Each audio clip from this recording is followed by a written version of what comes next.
ناظرین آداب، Urdu news and media network کے تحت میں جاوید جمال الدین حسب معمول آج کے اخبار کے تحت پیش خدمت ہے اردو اخبارات کی جھلکیاں۔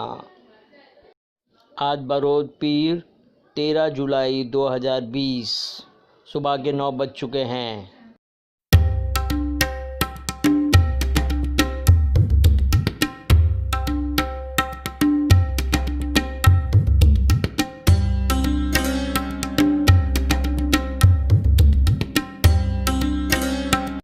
آپ سے گزارش ہے چینل کو سبسکرائب کیجیے، لائک کیجیے، شیئر کیجیے اور قیمتی مشوروں سے نوازتے ہوئے کامنٹس کرنا بھی نہ بھولیں۔ سب سے پہلے روزنامہ اردو ٹائمز کی ہیڈ لائن: راجستھان، گہلوٹ سرکار بحران کا شکار، سچن پائلٹ کا باغیانہ تیور، قندھار طیارہ اغوا معاملے میں 19 افراد بری۔ پولیس نے فسادات کو بھڑکانے کی کوشش میں سرگرم افراد کو گرفتار کیا۔ اتر پردیش کے آشرم میں کورونا وائرس کی دوا کے نام پر نابالغ بچیوں کا جنسی استحصال۔ میں وزیر اعظم نریندر مودی کا استاد نہیں ہوں، شرد پوار کا بیان۔ ہمت ہے تو حکومت کا تختہ الٹ کر دکھاؤ، اپوزیشن کو سنجے راوت کا چیلنج۔ شہر و مضافات میں بارش جلد سے اردو زبان سول سروس امتحانات میں کامیابی کی راہ میں رکاوٹ نہیں بنتی۔ دھاراوی علاقہ کورونا سے چھٹکارا پانے کی راہ پر گامزن۔ حکومت کی بوکھلاہٹ کا ایک اور نمونہ۔ مضمون: سہیل انجم۔ روزنامہ اردو ٹائمز کا اداریہ آشرم میں دھرم کے نام پر کے عنوان سے تحریر کیا گیا ہے۔ روزنامہ سہارا ممبئی نے راجستھان میں شے اور مات کا کھیل کو شے سرخی بنایا ہے۔ ہفتہ و اتوار کو بند رہیں گی یوپی کی تمام دکانیں۔ امریکہ کو چین میں اپنے شہریوں کی گرفتاری کا خطرہ، جنوبی افریقہ گرجا گھر میدان جنگ میں تبدیل۔ میم افضل کا مضمون: اپنے خلاف اٹھنے والی توانا آوازوں کو خاموش کرنے کی ناکام کوشش۔ قومی سلامتی سائبر اداریہ کورونا کی زہرناکی۔ روزنامہ ممبئی اردو نیوز نے بھی گہلوٹ کے خلاف سچن پائلٹ کی بغاوت کو شے سرخی بنایا ہے۔ وندے ماترم اور جن گن من لازمی، دکانداروں کو سورت میونسپل کارپوریشن کی ہدایت۔ کورونا مہاراشٹر میں ایک ہی دن میں 173 ہلاکتیں، قندھار طیارہ اغوا معاملے میں 19 کی رہائی۔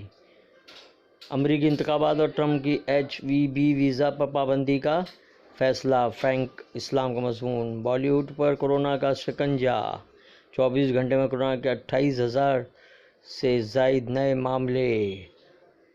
کشمیر میں تحریک حریت چیئرمین محمد اشرف صحرائی گرفتار، شرد پوار کے بیان پر سیاسی ہلچل تیز۔ راجستھان کا سیاسی ڈرامہ۔ ہم آپ نے بھی تلنگانہ مساجد کے انہدام پر KCR کے زیر تعصب کافی نہیں کو شے سرخی بنایا ہے۔ تبلیغی جماعت کے غیر ملکی اراکین 7 سے 10,000 روپے کے جرمانے کے بعد رہائی۔ ایک وزیر کی سرپرستی، ایک وکیل کی صلاح اور انکاؤنٹر نہ ہونے کی گارنٹی پر دی گئی وکاس دوبے نے گرفتاری۔ یوں نہ کہوں نہ کیا کیجیے، یہ نظام نہ وکاس دوبے کو جنم لینے سے نہیں روک پائے گا۔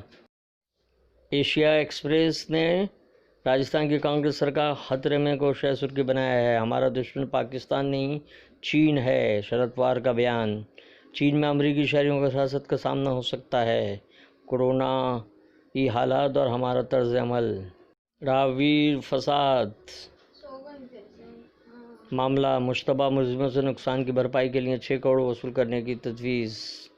صحافت: ہمارا اصل دشمن پاکستان نہیں بلکہ چین ہے، شرد پوار کا بیان کو شے سرخی بنایا ہے۔ واجپئی کی کالی کمائی پر ED کی نظر، میرے دروازے ہر خاص و عام کے لیے کھلے ہوئے ہیں، رئیس قاسم شیخ سماجوادی MLA کارپوریٹر کا بیان۔ اداروں پر کورونا کا گہن، حرمین شریفین کی جانب سے حفاظتی تدابیر۔ قندھار طیارہ اغوا معاملے میں 19 افراد بری، تحقیقات کے لیے بہت کم مدت۔ اداریہ۔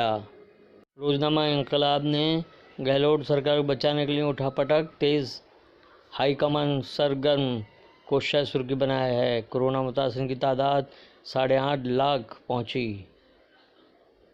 وزیر امت شاہ نے کہا، ہندوستان کی حالت بہتر۔